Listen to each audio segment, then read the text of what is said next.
Au nom du Père Créateur, au nom du Fils bien-aimé, au nom de l'Esprit Saint, feu et lumière du monde, avec toute la tendresse de la Vierge Marie. La puissante faiblesse de Dieu dans la divine volonté. Seigneur mon Maître, Professeur Jésus-Christ, je ne veux pas jouer ma Louisa des mauvais jours, mais quand même. Je cite quelques-uns de tes classiques dévoilés dans le livre du ciel. C'est la merveille des merveilles. Tu peux l'appeler l'évangile de ma divine volonté. C'est la vie du ciel sur la terre. C'est le plus grand cadeau que je veux donner aux créatures. Et j'arrête là. Il faudrait citer les 36 tomes. Donc, ce que tu annonces, dévoiles, c'est un ouragan, une explosion, un feu d'artifice permanent à chaque ligne, une tempête dans toutes les églises du monde. Normal donc que tout ce divin tintamarre suscite chez certains une extrême réticence. Et que dire des témoignages de ces pauvres créatures, ces laïcs qui, à la suite de Vatican II, prennent la parole sans autorisation hiérarchique pour témoigner sans se concerter sur les réseaux sociaux, dans des cénacles, ils appellent ça des cénacles, des puissantes transformations intérieures, des métanoïas surpuissantes. Je le répète, sans se concerter. Ces nouveaux disciples étalent leurs trésors que je résume ici. Pour la plupart, ils ont découvert la divine volonté pendant la pandémie de Covid, alors qu'ils étaient privés d'Eucharistie. Un illuminé a même crié « Bienheureuse pandémie qui nous fit découvrir la divine volonté ». Mais faut-il lui rappeler que la Covid a envoyé et continue d'envoyer à ta rencontre par décès des millions de personnes ?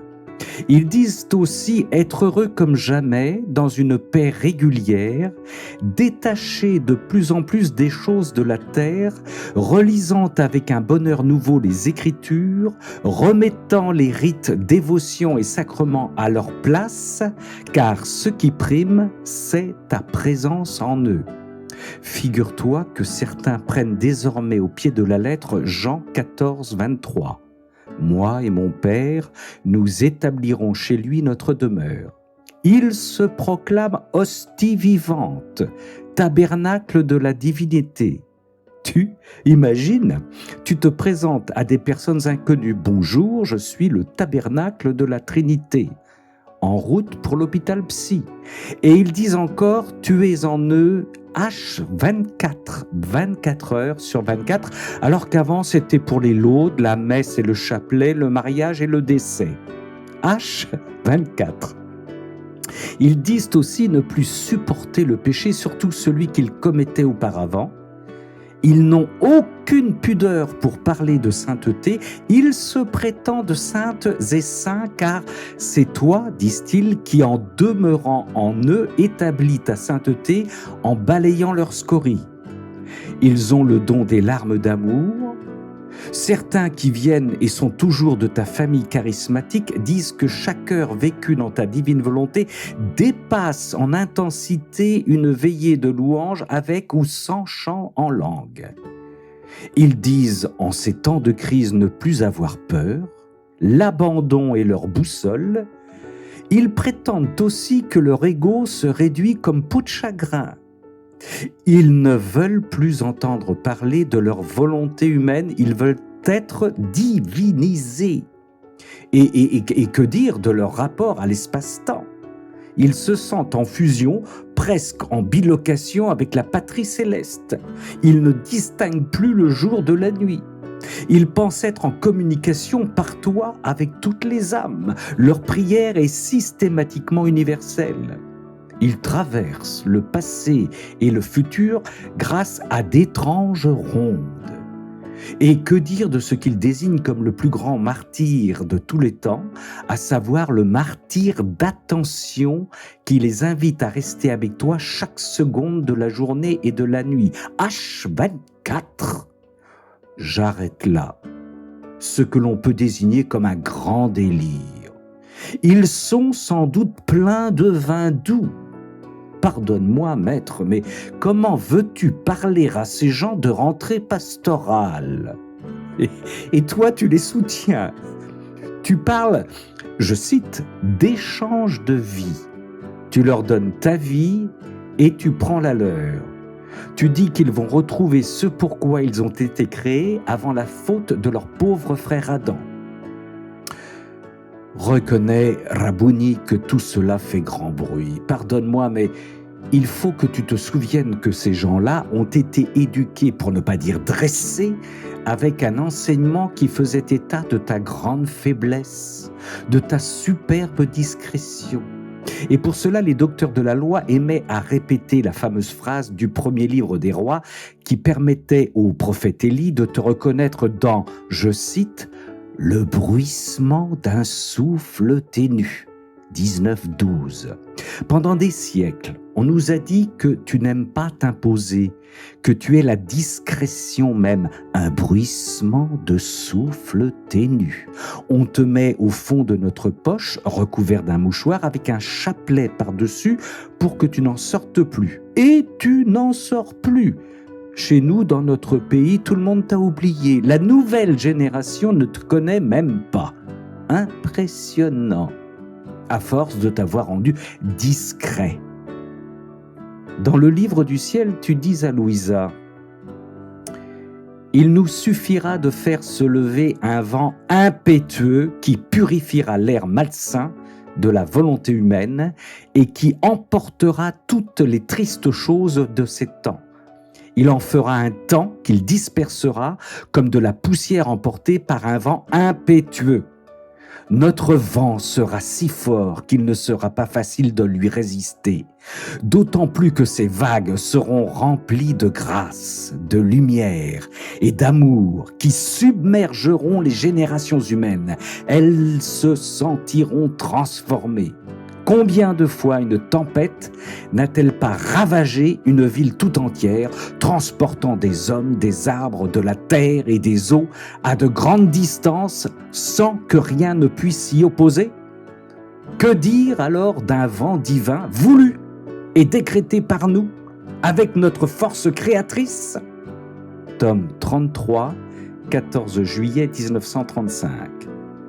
Bonjour le souffle ténu. Et tu places dans ce barouf apocalyptique la présence de notre Sainte Mère, la Vierge Marie. Tu poursuis. Et puis, il y a la Reine du Ciel, qui prie continuellement avec son empire pour que le royaume de la divine volonté arrive sur la terre. Quand lui avons-nous jamais refusé quoi que ce soit ? Ces prières sont pour nous des vents impétueux auxquels nous ne pouvons résister. Et la force même qu'elle possède de notre volonté est pour nous un empire, un commandement. Elle a pleinement le droit de demander que ce qu'elle possède au ciel vienne sur la terre. Elle peut donc donner ce qui lui appartient, d'autant plus que ce royaume sera appelé le royaume de la céleste impératrice. Elle sera comme une reine au milieu de ses enfants sur la terre. Elle mettra à leur disposition des mères de grâce, de sainteté, de puissance. Elle mettra en fuite tous les ennemis. Elle élèvera ses enfants dans son sein. Elle les cachera dans sa lumière, les couvrant de son amour, les nourrissant de ses propres mains avec la nourriture de la divine volonté. Que ne fera-t-elle pas cette mère et cette reine au milieu de son royaume, de ses enfants et de son peuple ? Elle accordera des grâces inouïes, des surprises encore jamais vues, des miracles qui ébranleront le ciel et la terre. Nous lui laisserons le champ libre parce qu'elle formera pour nous le royaume de notre volonté sur la terre. Elle sera le guide, le vrai modèle, et le royaume de la céleste reine souveraine sera pur. Par conséquent, prie toi aussi avec elle, et en son temps, vous obtiendrez ce que vous demandez. Tome 33, 14 juillet 1935. Bonjour la discrétion, le bruissement d'un souffle ténu. Sans vouloir polémiquer, peut-être que certains prédicateurs ont abusé de ce souffle ténu pour avoir le loisir de le recouvrir de leur voix et de leurs paroles afin de faire entendre ce qu'ils voulaient que l'on entende. Pourtant, en plongeant dans ta vie relatée par nos frères évangélistes, ta puissance, tu l'as sacrément manifestée, tes guérisons et miracles. Prenons 3 classiques. Matthieu 14, 26. Tu marches sur les eaux pour rejoindre la barque de tes disciples. Ils te prennent pour un fantôme et hurlent de peur. Luc 9, 28. Tu es transfiguré en conversation avec ton Père. Pierre, Jacques et Jean en perdent leur araméen et déraisonnent. Un constat ? À chaque fois que ta divinité éclate au grand jour, les pauvres créatures humaines n'y comprennent rien. Elles ne sont absolument pas au diapason. Ce qui te fait dire dans le livre du ciel que le plus grand miracle que tu devais faire était, je cite, « de cacher la lumière dans le voile de mon humanité et apparaître comme l'un des leurs. » Tome 20, 8 décembre 1926. Autrement dit, si tu ne t'es pas contenté du souffle ténu, tu as souvent été mal perçu. Prenons l'épisode de Marie-Madeleine qui se précipite vers le tombeau. Une amoureuse folle de toi, qui a tous tes posters dans sa chambre et sous son corsage, qui ne t'a pas lâché pendant 3 ans. Tu es ressuscité, quelle puissance! Tu te métamorphoses en jardinier incognito, mais quelle puissance! Tu parles avec elle, elle n'y voit que du feu, quelle puissance! Tu lui dis « Marie » et elle fond, se liquéfie, quelle puissance! Tu lui donnes pouvoir pour contacter tes ministres, quelle puissance! Tu as cette puissance incroyable de tout faire en douceur pour que Marie ait le temps de mariner, mais quand même, qui possède une telle puissance pour se cacher ainsi derrière une faiblesse apparente? Trinité que j'adore, tes créatures aujourd'hui font beaucoup de bruit, elles se perdent dans le bruit mange leur âme. Trinité que j'adore, tu dois parler fort, tu dois cogner fort. Rabouni, tu dis à notre sœur Louisa, mes manifestations sont des décrets. C'est seulement lorsque je veux accorder ce bien que j'agis pour manifester une connaissance. Par conséquent, tout ce que je t'ai dit sur ma divine volonté constitue un capital divin que j'ai produit.